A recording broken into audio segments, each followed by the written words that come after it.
करना चाहती हूँ कि तेरा इंतजार करेंगे हम, चाहे जमाने लग जाए, या तो तू आ जाए या हम ही ठिकाने लग जाए। तो सर, ये शेर मुझे अच्छे दिन की याद दिलाता है, वो दिन के जिसका वादा था, इस सरकार के नेकी का जो इरादा था, जो इरादे 2014 में काफी बुलंद थे, पर 2024 के आते आते इनके नीतियों में कुछ थोड़े बहुत घमंड थे, जिस घमंड के चलते पूर्व में नोटबंदी और लॉकडाउन जैसी घटनाएं घटी और जिसके वजह से 700 से ऊपर किसानों की मौत हुई, और जिसके चलते मणिपुर पर प्रेसिडेंट्स रूल तो लागू किया गया, लेकिन बस यही बोलना था कि 22 महीने लग गए और कई लोगों की जानें चली गई।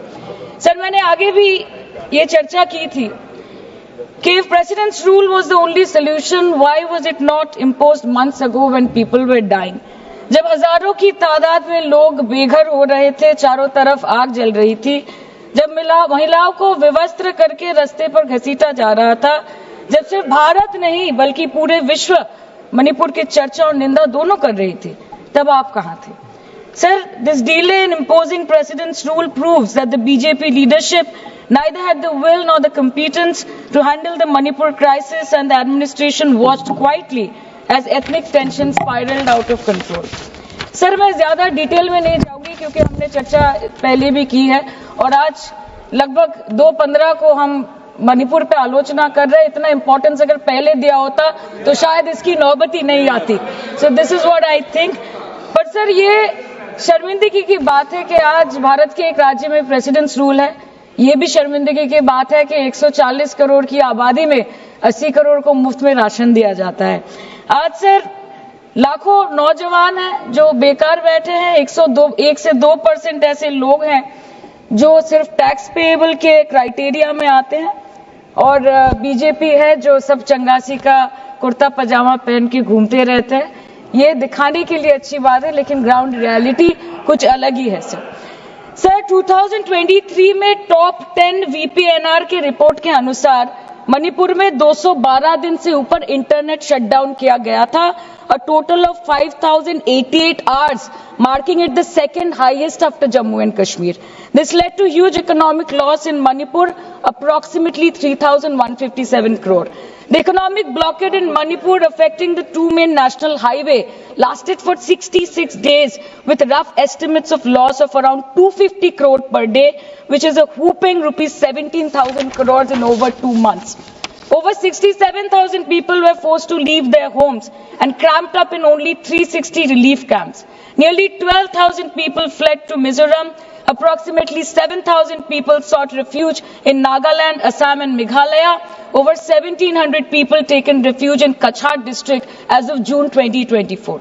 और ये सब तो सर रजिस्टर्ड ऑफिशियल फिगर्स है, न जाने अनरजिस्टर्ड ऑफिशियल और कितने बेघर लोग होंगे जो दूसरों के घर में रह रहे हैं, शायद दूसरे राज्य में रह रहे हैं, दूसरे देशों में रह रहे हैं।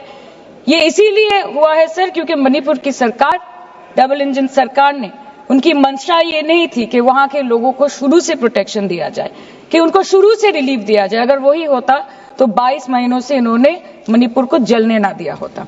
सर, मैं 2 मिनट में खत्म करूंगी। You want to move the resolution, of course we have to be with that, लेकिन 1 अप्रैल 2025 मतलब एक दिन पहले से मिनिस्ट्री ऑफ होम अफेयर्स ने armed forces special powers act को 6 महीनों का एक्सटेंशन देके मणिपुर, अरुणाचल प्रदेश और नागालैंड में इफेक्टिव कर दिया है। इससे समझ आता है that law and order in Manipur has seriously deteriorated. आज भी बीरेंद्र सिंह जी बीजेपी वाले बोल रहे थे कि 1960 से हजारों रिफ्यूजीज मणिपुर में घुस के बैठे हैं, 2001 का सेंसस रिव्यू करना है और डिलिमिटेशन से पहले एनआरसी लाना है। मतलब आपको कुछ सुधारना नहीं है, आपको बस और बिगाड़ना है। जिस तरह असम में एनआरसी के नाम पे इस सरकार ने 1500 करोड़ से ऊपर फूंक दी और करीबन 19 लाख लोगों को अस्तित्व संकट में डाल दिया। अब वही हरकत दोबारा दोहराना चाहते हैं मणिपुर के लोगों के साथ। अध्यक्ष महोदय, मैं अंत में बस इतना कहना चाहती हूँ मणिपुर के भाई और बहनों की तरफ से कि जिंदगी यूं भी गुजारी जा रही है जैसे कोई जंग हारी जा रही है। जिस जगह पहले के जख्मों के निशान हैं, फिर वहीं पर चोट मारी जा रही है, इसलिए आपके माध्यम से इस सरकार से मेरी यही अपेक्षा रहेगी कि मणिपुर के हालात में सुधार लाए, वातावरण में संतुलन लाए, पहले अपने देश के लोगों को मित्र बनाए, फिर जाके विश्व बंधु कहलाए जाए. That the Home Minister and the Prime Minister should work overtime and step outside their comfort zone to address the needs of the people and restore normalcy at the earliest in Manipur. Thank you, sir. Thank you.